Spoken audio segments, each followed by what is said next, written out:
ท่านหมอก็บ่ได้เฮ็ดเอาก็บ่ได้แสดงเอาแล้วก็ด้วยจากใจแล้วพี่น้องเนาะจริงใจโลดตามใจโลดเลย จริงใจเราเห็นคือบ่จอยมานี่แล้วดีใจแม่นบ่ แม่น ดีใจพอหยังดีใจผมบ่จอยก็บ่ได้มีหยังมาให้เราก็มีแต่น้ำใจมาเยี่ยมมายามกันซื่อๆบ่จอยก็บ่มีหยังเราเห็นเราก็คือสิตำใจแล้วเราก็เลยน้ำตาซึมเนาะเอาแล้วให้ดีพี่น้องบ่ได้ให้ดินไหมเป็นยังไงกินน้ำหรือเอาแพ้ถึงอยากกินน้ำถึงอยากให้เอาแล้วบ่แม่นบีบน้ำตาเด้อพี่น้องอันนี้เรื่องจริง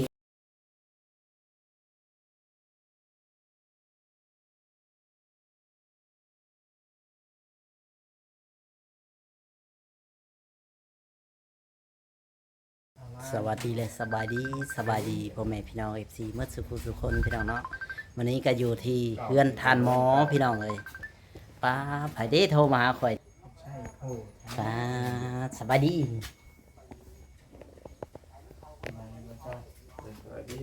สวัสดี สบายดีเป็นยังไงมามื้อนี้นะ มานี่เลยกินข้าวกินน้ำแล้วมัน กินแล้ว ก็อย่าง นั่นขุงเข้าก ระพูข้าวข้าวบดอกเพิ่นนำพายให้กินเองนะ แม่นนะเขาได้หลังไผ่ในพื้นน่ะโอ้ดีสีนให้พื้นโอ้ดีสีนให้ เห็นแล้วมันจะเกิดจะเป็นยูโฟเรี เอย อ เนาะ เดี๋ยวพอดีเอานี่เลย โตย่าแต่ข้าวแล้วเป็นหมอตะกี้เนาะ แต่ข้าวจะพนันเปลี่ยนไปนี่ พายเห็นให้นะ ลองเลี้ยง สบายเจ้าเนาะอยู่เพื่อนฮอนแล้วอยู่นอก เดี๋ยวนอก หนาวพันอยู่ไหน เดี๋ยวนายบ่ได้ไปยังอยู่นี่นอนนี่ บ่ายพ่อทานหมอนะ เข้ากินกันทด2 เดือนเหลือ2 เดือนปลายเนาะหมดแล้ว เบิดว่า บ่ายนี้ทานหมอ ท่านหมอแย่แล้วหมูมีข้าวกินว่าจ้อย ทานหมอแย่แล้วเราบ่มีข้าวกินเฮ็ดได้ทานหมอ ว่าหมดเลยจะก็หุงข้าวกิน อืม ข้าวเป็นน้ำหมอ เป็นย้อนหมอ ว่าหุงข้าวน้ำหมออันล่ะ ตอนนี้ หมอจ้อย สวัสดี อ่า นี่เนาะลุงหมอก็ข้าวเมิดบ่ หมดข้าวกินได้2 เดือนปลายเด้ กินอยู่ใช้ฉัน นี่อันเพิ่นน้อยเนี่ยเอา ข้าวปั้นนั่นแหละ กินข้าวปั้นเอาอย่างนั้นเนาะ ข้าวปั้น ที่ว่าทางหลวงพ่อเอามาให้ แม่นแหละ คันเพันบ่แล้วเอามาให้นี่ได้กินอยู่บ่ ก็บ่ได้กินแล้วบ่มีผู้ให้ อืมบ่ได้กินช้ บ่ได้กิน ำอดเนาะ อยู่นี่แหละสิไปหาบัดบ่เป็นก็เป็นเพิ่นบัด บางอัน บ่ นี้ ให้ หน่อย ทำ บ้า บ้าน น ก็มันก็กรอบแล้วทำนี่นะตากแดดเนาะ อืม จะนอนมันก็อันนั้นเนาะ อืม อดเราก็ได้พี่น้องไอ้บ่มีคนเอามาให้ก็บ่ได้กินก็อยู่ไปเนาะมื้อใหม่ อยู่ไป เพิ่นมีคนเอามาให้ยังได้กินบ่มีเลยก็แล้ว แล้ว เออ นี่ก็ว่านี่ก็บอกบ่ดีจะบ่มีข้าวกินบ่มันถามบ่มีแล้วมันสิปันให้เราหุง อืม หุงข้าวนะข้าวนี่เพิ่นเอามาให้ก็แม่นบ่อื่นเพิ่นนะ phần hay hungก็คือว่าเขาคือแซะแท้หุงแบบนี้เนี่ย วันนั้นแหละต้มกินวันนั้นแหละ ต้มกิน มันเป็นหุงต้มกิน ต้มแล้วอ่ะนะเนาะหุงมันก็ต้องสมัดกว่านี้แต่ว่าอันนี้มัน ต้ม เป็น ต้ม ข้าว กิ ต้ น มข้าว ใส่ โจ๊ก ใส่กับน้ำปลาเนี่ยกิน เออ มันบ่มีเงินกินนะครั มีอันกินเฮาหาบ่ได้เนาะ หาบ่ได้บัดเช้านี่เพิ่นเปิดออกเป็นออกกบให้ตัวนึงกับข้าวเนาะข้าว เก็บข้าวเช้านี้ดูพอเอามาให้เองถึงมือเลย ถึงมื้อแล้วเพิ่นมาให้ นี่เพราะว่าเพิ่นเขาใช้บ้านเพิ่นก็เก็บเนาะ ขึ้นมานี่ขึ้นมานี่ออกแล้วก็ เป็นยังไงคือออกอีกแล้วน้ำตาน่ะถามเลยว่ามันสิออกอีกแล้วจะสิให้เรื่องไหนน้องว่าลุงหมอ ชีวิตแบบนี้ อ อืมอย่าให้ได้สิให้นำนี่เอาเลยว่าเลยอยากให้เลย เกิดเป็นคนยาก คนเฮาก็มีทุกข์มียากหั้นแหล้วลุงหมอเอ้ยไผก็เกิดมากะลำบากหั่นแหละเพื่อสิผ่านมาได้ก็ได้ เจ้านะคิดว่าเจ้าของเห็นหยังบ่ได้ หาหยังบ่เป็น ก็เป็นไอ้น้องกับคนนี้พ่อแม่กับคนนี้บัด คิดแล้วมันตามรถ ขึ้นมาแล้ว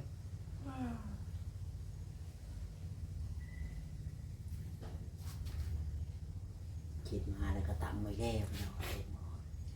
คิดมาให้พอให้มันได้ให้เพราะว่าอุกใจบ่หรือว่าไหนๆน้ำตายังไหลนะคิดความหมายของเจ้าน่ะนะ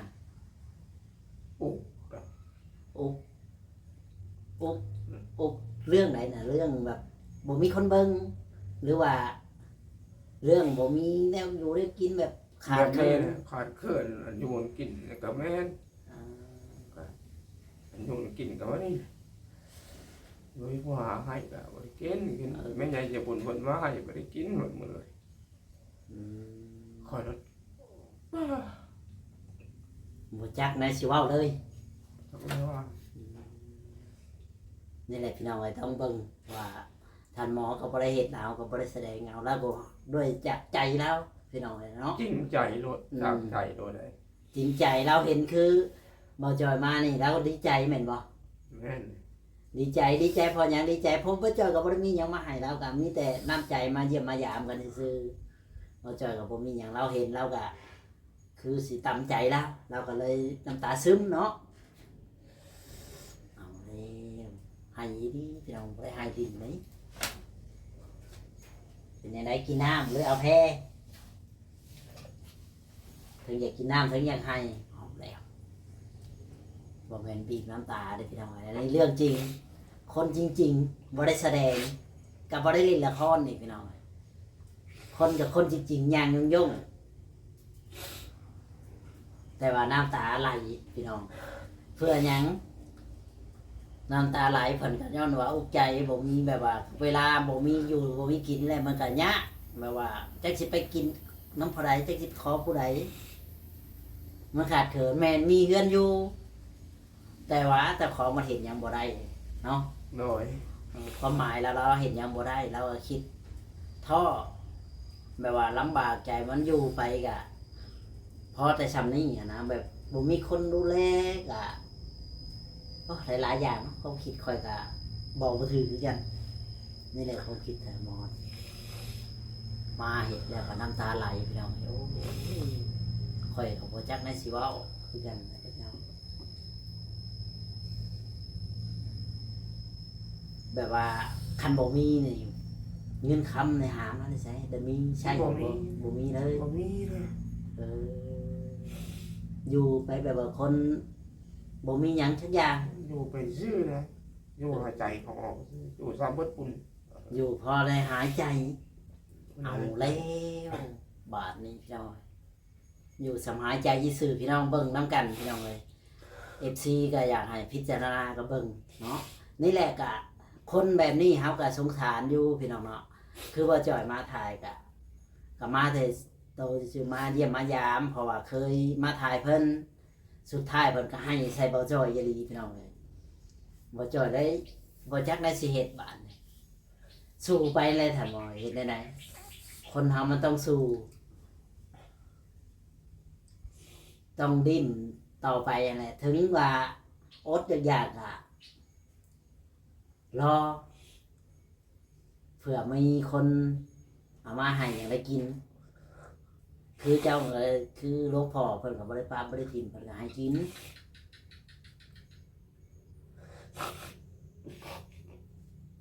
ก็จะไปเสียใจมันคอยก็เข้าใจอยู่ดอกว่า การเสียใจแต่ละอย่างมันก็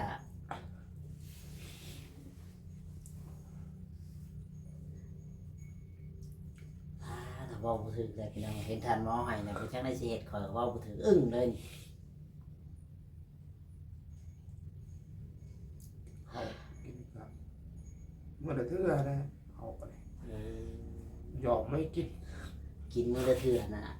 ถ้าบ่มีกับก็กินกับเกลือกับน้ำป กับ ลา น้ำ บ่ กันกับปลาน่ะเพิ่นเอาเพิ่นเอามาให้มันกิน อ๋อ ไป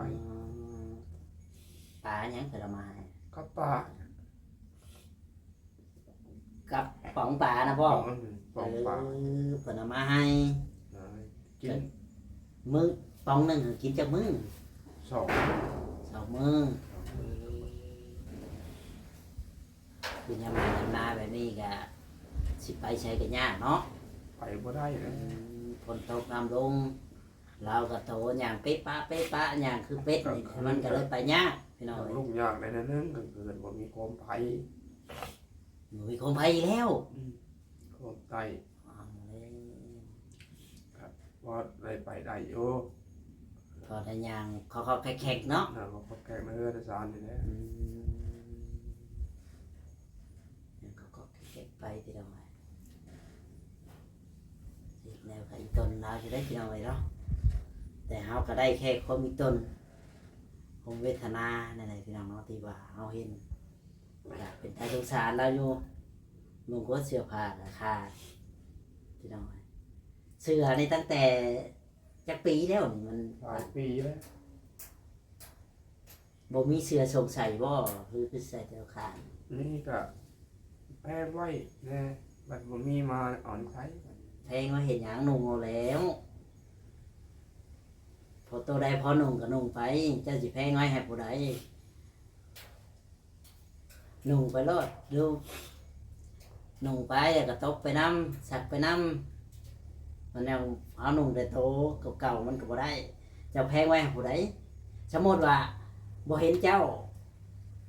เจ้าก็บ่ได้นุ่งคือเก่าเด้เขาให้เจ้าเขาเผาไฟทิ่มซื้อๆหั่นนะจะนุ่งโลดมีโอกาสแล้วได้นุ่งก็ต้องนุ่งก่อนเสื้อผ้าเท่าใดงามก็นุ่งไปนี่แหละยามเฮามีเฮาก็ต้องนุ่งเฮาก็ต้องใช้เฮาบ่ใช้เฮาบ่นุ่งมันก็ เกิดบอก เก็บบ่ได้เลย เกิดนี่เกิดเป็นคนชาตินี้วันนี้ทักไหนจะว่าขึ้นไปใส่กระสุนขึ้นไปใส่กระสุนขึ้นไปใส่กระสุนพ่อแม่ก็เสียป้าบัดนายน้องก็บ่มีถ้าอยู่พอดีมาอยู่บ้านหมู่บ้านหลานมาอยู่เดี๋ยวเนาะขึ้น อยู่บ้านไผบ้านหมู่น่ะ บ้านนี่แหละบ้านบ่แม่นบ้านเกิดเด้ เอาบ่แม่นบ้านเกิดก็เฮือนเจ้าอยู่นี่ เขาเฮิรนอยู่นี่แต่เขาดีพวกดีใจแต่ว่าได้เฮิรนนอน ได้เฮิรนนั่นนะว่าฉันนะว่าแจ้งแล้วเนาะ อืม แต่วันนี้ไปมาวุ่นวายเอาเนาะว่า นี่จะ อันอยู่อันกินนี่ก็ว่านี่แหละก็บ่ตีบ่ทานผู้ใดให้แล้วได้กินได้บ่ให้บ่ได้กิน บ่ได้ใช้ฮอตเกิร์บของมึง บ่มีเกิบใส่ เกิร์บก็บ่มีใช้อีกเอาเด้อใส่ตีนใส่หนังเลิศอย่าง ใส่นี่แหละมีเกิบใส่ พี่น้องท่านหมอเกิร์บก็บ่มีใส่อย่างด้วยหนังล้วนๆนี่เนาะสิฮ้อนสิเย็นกันน้ำปักก็บ่เข้าบ่ของมึงหรือว่าไหน ไป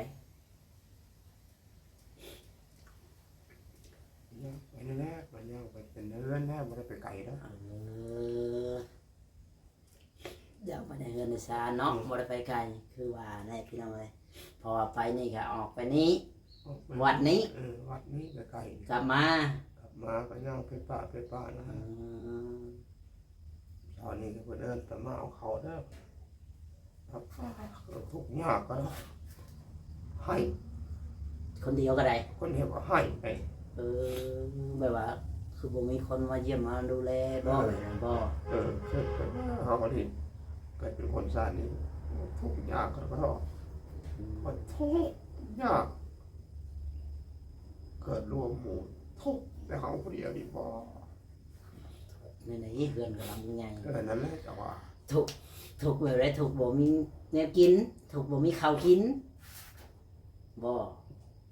นี่ว่านี่แหละนี่เขากินอันนั้น เฮือนก็มีดินก็มีถูกย้อนว่าบ่มี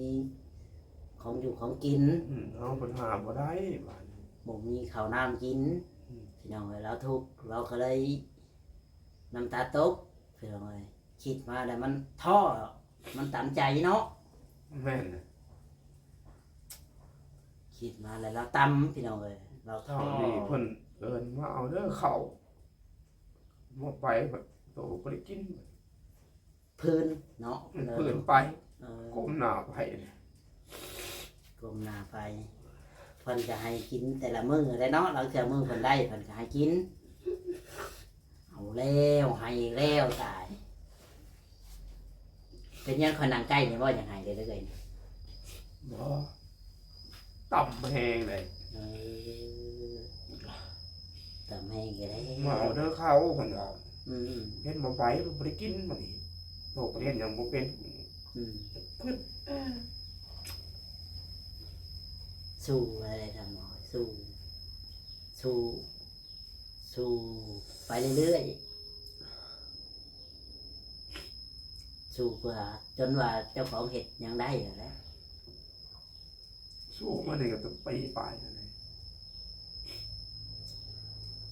ต้องเมื่อยสู้ได้ขึ้นอันหนึงขึ้นอันหนึงต้องเมื่อยสู้ มือสู้เดี๋ยวชิไปอยู่ใช้ละเมื่อย อยู่เอิ้นนี่แหละ เอาเลย เป็นหยังให้เป็นอันนี้นะครับผู้เดียวนี่ อืม ค่อยขึ้นนะเขาขึ้นนะ ถ้าเป็นยังมาก เขานี่ค่อยขึ้นเราว่าเขานี่เป็นหยังก็ได้เนาะ อืม สิบ่มีไปเห็นบ่เป็นใจแต่บ่มีไปฮู้อยู่ผู้เดียวนะ จนจนคนงานกายไปเลยเนาะอย่างที่รู้ว่า จนว่าบ่เห็นยันเป็นเดือนมันแค่นอนอยู่ไหน บ่ฮอดปานนั้นดอกบ่มันก็สิบ่มีกลินมีอายออกมาบ่ปานนั้นเลย เป็นหยังก็ให้เป็นนะนี่สาธุ อืม ยังพอได้แต่เฮือนอยู่นะ อืม ไอ้เพิ่นน่ะบุญเข้าบุญสู่ อืม เขาได้เฮือนอยู่ เพิ่นให้ชีวิตรอดตายเนาะมาตายจุดๆนี้ ตาย ว่า จุด ตรงๆนี่ ตายจุดนี้อยู่จุดนี้นะเป็นหยังก็ให้เป็นอันนี้นะ อืมบ่ตรงๆแบบว่าบ่อ้อมค้อมเนาะเพิ่นก็ยังว่าเฮ็ดบอล ให้ บ่ บ่ อน บ่ตายใช่บ่นั่นเนาะ อืม เป็นหยังให้เป็นอันนี้ว่าสาธุให้แม่เนาะให้ได้ไอ้คนได้บุญเนาะให้คนได้บุญเท่านั้นยืนไป สาธุ ไอ้เพิ่นน่ะขวางเพิ่นขวางไอ้เพิ่นห่างเพิ่นมีไอ้เพิ่นอยู่ดีมีแฮงเบิดทุกคนทุกคน อืม บ่ได้ นี่แหละพี่น้อง เอิ้นนอนเพิ่นให้กินเพิ่นให้เพิ่นให้กินแล้วก็กิน เนาะเพิ่นให้ฉันนี่เฮาก็หากินเฮ็ดกินถึงสิบ่มีก็อดเอาเนาะมืออดมือกิน มืออดมือกินนี่ กระ นะ ช่างมันขอเพียงแต่ว่า ให้มีวันอยู่บนเช้าเป็นตัวเป็นตนคือแบบนี้ก็ดีแล้ว นี่แหละ อืมเนาะข่าวหน้า เนาะ อืมสู้ไปนั่นแหละลุงมอยสู้ไป ถึงน้ำตามันสิตก เจ้าก็ปล่อยให้มันไหลไปโลด อืมอดกั้นบ่อยู่ ปล่อยให้มันไหลไปตามแบบว่าให้มันสบายใจ อืม อยู่คนเดียวกับน้ำตาไหลเลยดิแบบมาแบบนี้แหละคือคอยมาหาเจ้ากับน้ำตาไหลใช่คอย อืม ปล่อยให้มันไหลไปแบบว่า ปล่อยความถูกข์ความยากออกไปแบบว่า ตัวใดเจ้าถูกเจ้าอธิบาย ให้ชาวโลกได้ฮู้ได้เห็นว่าความลำบากอะนะในตอนนี้จุดนี้อะนะเพื่อนน่ะมีแล้ว แต่ว่าความลำบากที่เจ้าสีลำบาก ผ่านมาแบบ เริ่มตั้งแต่นมานี่เท่า ตรงนี้แหละเมื่อนี่นะความลำบากของเจ้านะอธิบายแล้วก็บอกFCให้เพิ่นฮู้ว่า เจ้าลำบากแบบใดไปแบบใดกินแบบใดอยู่แบบใดอะนะเจ้าอธิบายให้เพิ่นให้เข้าใจแหละที่ว่าน้ำตาเจ้าไหลเจะต้องอธิบายให้มัน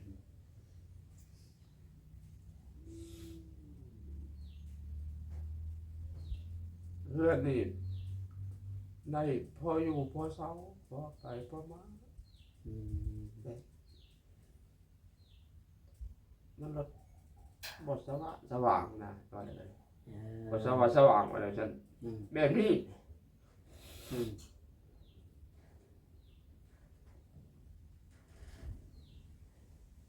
อยู่กินกันวันนี้เลย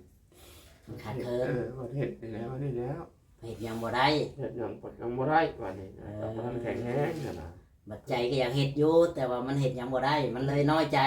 น้อยใจเฮ็ดหยังก็บ่ได้ว่า เอ เฮ็ด อ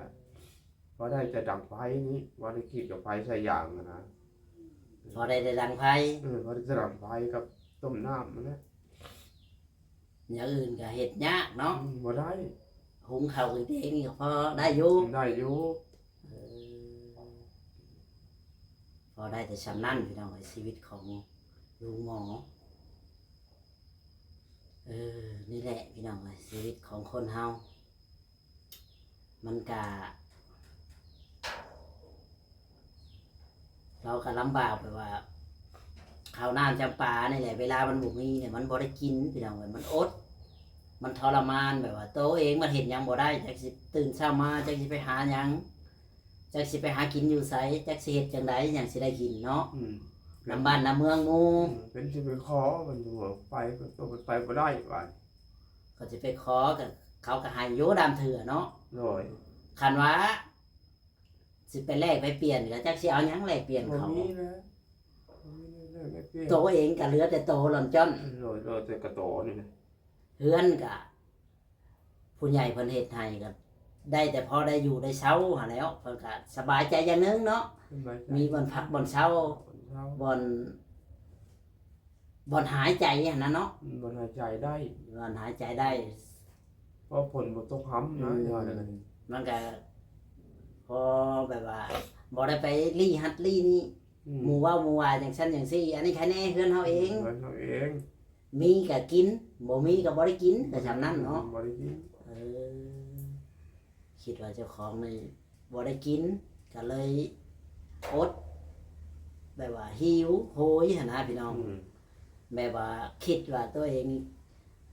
บ่มีคนยืนคนดูแลมันก็เลยยากหั้นนะพี่น้องชีวิตของเราก็เลยแบบ คิดแบบว่าวนเวียนในจิตในใจในสมองเนาะมันหาทางออกทางเข้าบ่ได้พี่น้องว่าเจ้าของสิมีเงินในกระเป๋าสิเอาไปซื้อ หัดซื้อนี่กิน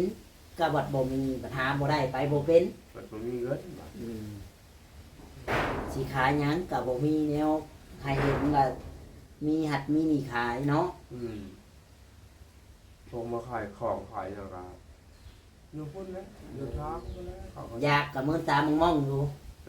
อยากอ่ะขึ้นรู้ขึ้นแบบนี้ขึ้นอยากอะไรขึ้นอยากพอทมว่าหยังไปสมุนว่าขึ้นแบบนั้นนะอยากอ่ะบ่ได้กิน ได้อื่นน้ำลาย นั่นก็บ่ได้จะเบิ่งเห็นอยู่เขาซื้อเพิ่นหยังเขาก็บ่ได้ว่าโอ๊ยให้ลาเด้อไปบ่ได้นี่มันบ่มีใครได้ ไอ้สิให้ ครับก็บ่ก็บ่ได้ว่าอะไรครับ